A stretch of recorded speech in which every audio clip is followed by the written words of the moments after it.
इस वीडियो में बात करने वाले हैं बोर्ड एग्जाम 2026 के लिए।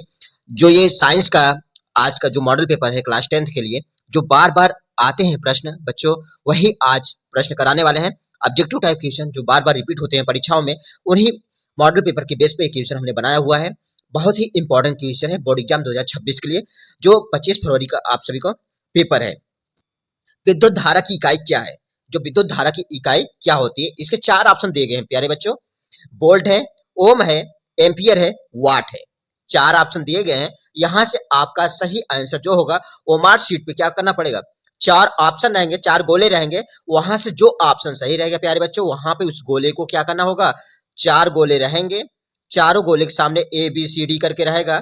जो ऑप्शन सही रहेगा, विद्युत धारा की इकाई क्या होता है, एम्पियर होता है। और यहां से ऑप्शन नंबर सी के सामने क्या करना पड़ेगा, ऑप्शन नंबर सी के सामने गोले को, पूरे गोले को भरना होगा।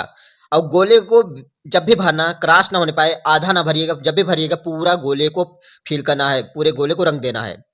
और यहाँ पे बताया गया है इसका जो विद्युत धारक जो इकाई होता है एम्पियर होता है। और यहाँ पे इसकी इकाई दिया गया, विद्युत धारक जो मात्रा है, विद्युत धारा वह मात्रा है जो 1 सेकंड में प्रवाहित आवेश को बताती है। इसका जो एसआई मात्रक होता है क्या होता है, एम्पियर होता है। यहाँ पे अगला जो हमारा क्वेश्चन दिया गया, यह भी बोर्ड एग्जाम के लिए बहुत ही महत्वपूर्ण प्रश्न है प्यारे बच्चों। प्रकाश की गति कितनी होती है? प्रकाश की गति कितनी होती है प्यारे बच्चों, बताइए। यहाँ पर आप सभी लोग कमेंट कर सकते हैं। यहाँ पर जो पहला ऑप्शन दिया गया है प्यारे बच्चों, 3 गुणित 10⁻6 मीटर प्रति सेकंड है। सेकंड ऑप्शन दिया गया है यहाँ पर 3 गुणित 10⁻8 मीटर प्रति सेकंड है। थर्ड ऑप्शन यहाँ पर दिया गया है प्यारे बच्चों 3 गुणित 10⁻4 मीटर प्रति सेकंड। फोर्थ ऑप्शन दिया गया है यहाँ पर 3 गुणित 10⁻5 मीटर प्रति सेकंड। 4 ऑप्शन दिए गए यहाँ पर, आप सबको सही ऑप्शन को यहाँ बताना है कौन सा ऑप्शन सही है। प्रकाश की गति कितनी होती है प्यारे बच्चों, यहाँ जो इसका राइट आंसर जाएगा 3 गुणित 10⁻8 मीटर प्रति second. Option number B correct सही है। यहाँ पर ऑप्शन नंबर बी इसका राइट आंसर है। अब यहाँ पर इसकी कुछ व्याख्या दिया गया, यहाँ पर इसको देख लेते हैं। निर्वात में प्रकाश की गति सबसे अधिक होती है। निर्वात में प्रकाश की गति क्या होती है, सबसे अधिक होती है, लगभग 3 गुणित 10⁻8 मीटर प्रति सेकंड की होती है यहाँ पर सेकंड, जिसे प्रकाश की सर्वाधिक गति कहा जाता है। प्रकाश की सर्वाधिक गति कहा जाता है। अब यहाँ पर हमारा जो अगला क्वेश्चन दिया गया, यह भी प्यारे बच्चों बहुत ही इंपॉर्टेंट क्वेश्चन यहाँ पर बोर्ड एग्जाम के लिए, ऑब्जेक्टिव क्वेश्चन के लिए, जो आपका 20 ऑब्जेक्टिव क्वेश्चन आता है ना, जो फिजिक्स का सेशन है, यहाँ पर लगभग 7 क्वेश्चन आप सभी को फिजिक्स का देखने को मिलेगा क्लास 10th के लिए ऑब्जेक्टिव क्वेश्चन में। विद्युत शक्ति का मात्रक क्या है? विद्युत शक्ति का मात्रक क्या है प्यारे बच्चों, आप सभी लोग कमेंट कर सकते हैं। आप सभी को मालूम हो तो आंसर। यहाँ जो ऑप्शन दिए गए हैं, फर्स्ट ऑप्शन दिया गया है यहाँ प्यारे बच्चों जूल है, सेकंड ऑप्शन दिया गया है वाट है, थर्ड ऑप्शन दिया गया है प्यारे बच्चों ओम है, फोर्थ ऑप्शन दिया गया है प्यारे बच्चों यहाँ पर एम्पियर। 4 ऑप्शन दिए गए हैं यहाँ पर, जो भी ऑप्शन सही है आप सभी लोग कमेंट कर सकते हैं। यहाँ पर जो इसका राइट आंसर यहाँ पर विद्युत शक्ति का मात्रक क्या होता है, वाट होता है। इसकी व्याख्या दिया गया यहाँ पर, यहाँ जो इसका फार्मूला होता है, शक्ति बराबर कार्य अपान समय होता है। कार्य का मात्रक क्या होता है, जूल होता है। यहाँ पर क्या होता है, यहाँ पे जूल प्रति सेकंड, इसका जो मात्रक होता है जूल प्रति सेकंड होता है। और शक्ति का मात्रक क्या होता है, विद्युत शक्ति का मात्रक वाट होता है। अगले क्वेश्चन की तरफ बढ़ते हैं। यहाँ पर यह भी इंपॉर्टेंट क्वेश्चन है। यहाँ पर दर्पण, दर्पण में बनने वाली छवि कैसी होती है प्यारे बच्चों। यहाँ पर हमारा जो अगला क्वेश्चन दिया गया है, यहाँ पर दर्पण में बनने वाली छवि कैसी होती है। यहाँ दिया गया 4 ऑप्शन दिया गया प्यारे बच्चों, काल्पनिक और सीधी। सेकंड ऑप्शन दिया गया प्यारे बच्चों वास्तविक और उल्टी। यहाँ पर थर्ड ऑप्शन दिया गया यहाँ पर केवल काल्पनिक। फोर्थ ऑप्शन दिया गया प्यारे बच्चों केवल वास्तविक। 4 ऑप्शन दिए गए यहाँ पर, आप सभी को राइट आंसर बताना है। यहाँ पर इसका राइट आंसर क्या होगा, यहाँ पे जो इसका राइट आंसर होगा, यहाँ पर दर्पण में बनने वाली छवि कैसी होती है। जो शीशा होता है, जो सुबह के टाइम हम लोग ये फेस अपना देखने के लिए यूज करते हैं, उसकी छवि कैसी दिखती है, काल्पनिक और सीधी दिखती है। इसका option number A right answer यहाँ पर, काल्पनिक और सीधी इसका राइट आंसर यहाँ पर। इसकी व्याख्या दिया गया यहाँ पर, समतल दर्पण में बनने वाली छवि काल्पनिक, सीधी और समान आकार की होती है। यहाँ पर आप सभी को मालूम होना चाहिए। अगले क्वेश्चन की तरफ बढ़ते हैं। यहाँ पर ओम का नियम किसे दर्शाता है? ओम का नियम किसे दर्शाता है? V बराबर IR, F बराबर MA। थर्ड ऑप्शन दिया गया P बराबर VI, फोर्थ ऑप्शन यहाँ W बराबर MG। 4 ऑप्शन दिए गए यहाँ पर, आप सभी राइट आंसर बताना। यहाँ पर ओम का नियम किससे दर्शाता है, जो राइट आंसर होगा यहाँ पर हमारा, राइट आंसर हमारा है option number A option number है इस क्वेश्चन का राइट आंसर V बराबर आई आर। V बराबर आई आर, यही है ओम के नियम को दर्शाता है। यहाँ पर ओम का नियम बताता है कि चालक में विभवांतर धारा के समानुपाती होता है। ओम का नियम यह बताता है कि चालक में विभवांतर धारा के क्या होता है, समानुपाती होता है। अगले क्वेश्चन की तरफ बढ़ते हैं। यहाँ पर कार्य का एसआई मात्रक क्या है? कार्य का एसआई मात्रक क्या होता है?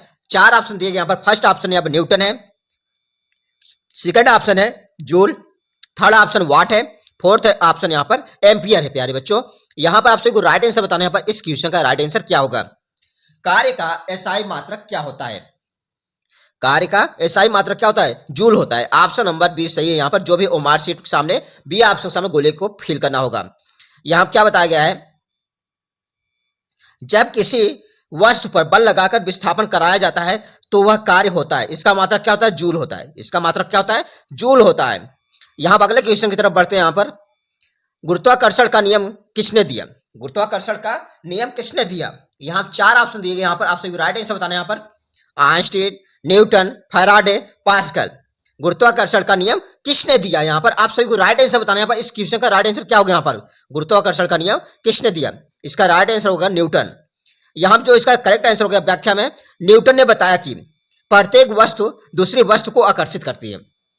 न्यूटन ने बताया कि प्रत्येक वस्तु दूसरी वस्तु को आकर्षित करती है। यही गुरुत्वाकर्षण बल ग्रेविटेशनल फोर्स है। यहाँ पर क्या है? यही गुरुत्वाकर्षण फोर्स है। यहाँ पर अगले क्वेश्चन की तरफ बढ़ते हैं। यहाँ पर पानी का रासायनिक सूत्र क्या है? पानी का रासायनिक सूत्र क्या है? H2O, CO2, O2, H2। चार ऑप्शन दिए यहाँ पर। पानी का रासायनिक सूत्र क्या है? पानी का रासायनिक सूत्र क्या है? यहाँ पर चार ऑप्शन दिए। यहाँ पर आपसे राइट आंसर बताना है। यहाँ पर यहाँ जो इसका राइट आंसर हो गया यहाँ पर H2O। इसका जो राइट आंसर हो गया यहाँ पर H2O हो गया। यहाँ पर दो हाइड्रोजन और एक ऑक्सीजन परमाणु के संयोजन से पानी H2O बनता है। दो हाइड्रोजन और एक ऑक्सीजन परमाणु के संयोजन से पानी H2O बनता है। अगला क्वेश्चन की तरफ बढ़ते हैं। यहाँ पर अम्ल का पीएच मान कैसा होता है? अम्ल का पीएच मान कैसा होता है? यहाँ पर 7 से अधिक, 7 से कम, 7 के बराबर, कोई नहीं। चार ऑप्शन दिए गए यहाँ पर। अम्ल का पीएच कैसा होता है? यहाँ इसका राइट आंसर होगा यहाँ पर 7 से कम होगा। 7 से कम। अम्लीय विलयन में हाइड्रोजन आयन की मात्रा क्या होती है? अधिक होती है। इसलिए पीएच मान क्या होता है? 7 से कम होता है। इसलिए क्या होता है? पीएच 7 से कम होता है। अगले क्वेश्चन की तरफ बढ़ते हैं। यहाँ प्यारे बच्चों, बेकिंग सोडा का रासायनिक सूत्र क्या है? बेकिंग सोडा का रासायनिक सूत्र क्या है? NaCl, Na2CO3, NaSCO3, K2CO3। इसका जो राइट आंसर होगा यहाँ पर option number C correct answer. यहाँ पर NaSCO3 इसका राइट आंसर। यहाँ पर बेकिंग सोडा का प्रयोग केक आदि फुलाने में किया जाता है। बेकिंग सोडा का उपयोग केक आदि को फुलाने में इसका यूज किया जाता है। अगले क्वेश्चन की तरफ बढ़ते हैं। यहाँ पर यह भी इंपॉर्टेंट क्वेश्चन यहाँ पर बोर्ड एग्जाम के लिए प्यारे बच्चों। रासायनिक अपक्रिया में उष्मा निकलने पर उसे क्या कहते हैं? रासायनिक अपक्रिया में उष्मा निकलने पर उसे क्या कहते हैं? उष्माक्षेपी, उष्माशोषी, रासायनिक अपघटन। चार ऑप्शन दिए गए यहाँ पर। आपसे राइट आंसर बताना है। यहाँ पर रासायनिक अपक्रिया में उष्मा निकलने पर उसे क्या कहते हैं? उष्माक्षेपी, उष्माशोषी, रासायनिक अपघटन। चार ऑप्शन दिए गए यहाँ पर। यहाँ पर इसका राइट आंसर हो गया उष्माक्षेपी। व्याख्या में दिया गया यहाँ पर जब अपक्रिया में उष्मा निकलती है, जब अपक्रिया में उष्मा निकलती है उसे एक्सोथर्मिक रिएक्शन कहते हैं, उष्माक्षेपी कहा जाता है। अगले क्वेश्चन की तरफ बढ़ते हैं। यहाँ पर नींबू में कौन सा अम्ल पाया जाता है? नींबू में कौन सा अम्ल पाया जाता है? Asterisk, citric, lactic, sulphuric. चार ऑप्शन दिए यहाँ पर। आपसे राइट आंसर बताना है नींबू में कौन सा अम्ल पाया जाता है। यहाँ पर इसका राइट आंसर बताना है। यहाँ पर साइट्रिक इसका राइट आंसर। यहाँ पर नींबू व अन्य खट्टे अम्लों, यहाँ क्या बताया गया? यहाँ पर नींबू व अन्य खट्टे फलों में साइट्रिक अम्ल पाया जाता है, जिससे उनका स्वाद क्या होता है? खट्टा होता है। जिससे उनका स्वाद क्या होता है? खट्टा होता है। कौन सी धातु जल में डालने पर विस्फोट प्रतिक्रिया करती है? कौन सी धातु जल में डालने पर विस्फोट की प्रतिक्रिया करती है? सोडियम, तांबा, लोहा, जस्ता। चार ऑप्शन दिए गए यहाँ पर। आपसे राइट आंसर प्यारे बच्चों बताना है। यहाँ पर इसका राइट आंसर क्या होगा? यहाँ पर इसका जो राइट आंसर होगा यहाँ पर सोडियम इसका राइट आंसर होगा। यहाँ पर ऑप्शन नंबर है इस क्वेश्चन का राइट आंसर होगा। यहाँ पर सोडियम जल के साथ तीव्र प्रतिक्रिया कर हाइड्रोजन गैस व उष्मा उत्पन्न करता है। अगले क्वेश्चन की तरफ बढ़ते हैं। यहाँ प्यारे बच्चों, पादपों में भोजन बनाने की प्रक्रिया क्या कहलाती है? पादपों में भोजन बनाने की क्रिया क्या कहलाती है? यहाँ पर श्वसन, प्रकाश संश्लेषण, पाचन, उत्सर्जन। चार ऑप्शन दिया गया है यहाँ प्यारे बच्चों। आप सभी को राइट आंसर बताना है। यहाँ पर इस क्वेश्चन का राइट आंसर क्या होगा? यहाँ पर इसका जो राइट आंसर हो गया प्रकाश संश्लेषण, इस क्वेश्चन का क्या होगा, राइट आंसर हो गया यहाँ पर प्रकाश संश्लेषण, इस क्वेश्चन का राइट आंसर हो गया यहाँ पर। इसकी व्याख्या दिया गया है यहाँ पर, पौधे सूर्य के प्रकाश की सहायता से, पौधे सूर्य की प्रकाश की सहायता से कार्बन डाइऑक्साइड और H2O से भोजन ग्लूकोज बनाते हैं। अगले क्वेश्चन की तरफ बढ़ते हैं यहाँ प्यारे बच्चों। मनुष्य का हृदय कितने कक्षों का होता है, मनुष्य का हृदय कितने कक्षों का होता है, 2, 3, 4, 5, 4 ऑप्शन दिए यहाँ पर। आपसे राइट आंसर बताना है, मनुष्य का हृदय कितने कक्षों का होता है। इसका राइट आंसर जाएगा 4, option number C correct answer. यहाँ पर व्याख्या दिया गया यहाँ पर, मानव हृदय में 2 अलिंद 2 निलय होते हैं। अगले क्वेश्चन की तरफ बढ़ते हैं यहाँ पर, मस्तिष्क का नियंत्रण केंद्र कौन है, मस्तिष्क का नियंत्रण केंद्र कौन है, सेरिब्रम, सेरिबेलम, मेडुला, यहाँ पर स्पाइनल कॉर्ड। 4 ऑप्शन दिए और आप सभी राइट आंसर बताना यहाँ पर। इसका जो राइट आंसर हो गया यहाँ पर सेरिबेलम, इसका राइट आंसर हो गया यहाँ पर। इसकी व्याख्या हम देखते हैं, सेरिबेलम मस्तिष्क का सबसे बड़ा भाग है जो सोचने का, निर्णय लेने की क्रियाओं को नियंत्रित करता है। अगले क्वेश्चन की तरफ बढ़ते हैं यहाँ पर, पाचन की क्रिया कहां से होती है, पाचन की क्रिया कहां से होती है, मुख में होती है, अमाशय में होती है, ग्रहणी में होती है, यकृत में होती है। इसका राइट आंसर जाएगा मुख में होती है, ऑप्शन नंबर 1 करेक्ट आंसर है यहाँ पर। व्याख्या में दिया गया है, पाचन की शुरुआत मुख में लार एंजाइम से होती है जो स्टार्च को शर्करा में बदलता है। अगले क्वेश्चन की तरफ बढ़ते हैं यहाँ पर, शोषण के लिए आवश्यक गैस कौन सी है, शोषण के लिए आवश्यक गैस कौन सी है, carbon dioxide, oxygen, hydrogen, nitrogen. 4 option दिए गए, आपसे राइट आंसर बताना है यहाँ पर। इसका जो राइट आंसर जाएगा ऑक्सीजन, इसका करेक्ट आंसर है यहाँ पर। व्याख्या में बताया गया, ऑक्सीजन शरीर में ऊर्जा निर्माण हेतु आवश्यक गैस जो कोशिकीय शोषण में क्या होती है, उपयोगी होती है। अगले क्वेश्चन की तरफ बढ़ते हैं यहाँ पर, पौधों का हरा रंग किससे होता है, पौधों का हरा रंग किससे होता है, क्लोरोफिल, स्टार्च, प्रोटीन, पानी। 4 ऑप्शन दिए गए यहाँ पर, आपसे राइट आंसर बताना है यहाँ पर प्यारे बच्चों। इसका राइट आंसर क्या होगा, इसका जो राइट आंसर होगा यहाँ पर chlorophyll, option number 1 correct answer है यहाँ प्यारे बच्चों। ओमार शीट पर ऑप्शन नंबर 1 सामने गोले को फिल करना होगा प्यारे बच्चों। यहाँ पर इसकी व्याख्या बताया गया है, क्लोरोफिल एक हरा वर्णक है जो प्रकाश संश्लेषण में क्या करता है, मदद करता है प्यारे बच्चों। अगले क्वेश्चन की तरफ बढ़ते हैं यहाँ पर, आज का यह अंतिम क्वेश्चन होगा प्यारे बच्चों। मानव कोशिका का नियंत्रण केंद्र क्या है, मानव कोशिका का नियंत्रण केंद्र क्या है, यहाँ पर साइटोप्लाज्म, नाभिक, झिल्ली, माइटोकॉन्ड्रिया। 4 ऑप्शन दिए गए यहाँ पर।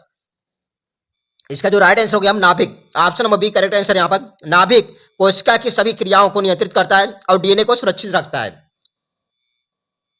नाभिक कोशिकाओं की सभी क्रियाओं को नियंत्रित करता है और डीएनए को क्या करता है, सुरक्षित करता है। यहाँ पे इसका जो राइट आंसर होगा यहाँ पर, मानव कोशिका को नियंत्रण केंद्र क्या है, नाभिक, option number B correct answer यहाँ पर। आज के सेशन में हमने यहाँ 20 इंपॉर्टेंट ऑब्जेक्टिव क्वेश्चन देखे यहाँ पर जो बार बार परीक्षाओं में आते हैं यहाँ पर बोर्ड एग्जाम 2026 के लिए प्यारे बच्चों। ऐसे इंपॉर्टेंट क्वेश्चन बोर्ड एग्जाम में आएगा, आप इन्हीं सब क्वेश्चन को रिपीट करना है। आप सभी सब्जेक्ट तैयारी हम कराते रहेंगे यहाँ पर। हमारे वीडियो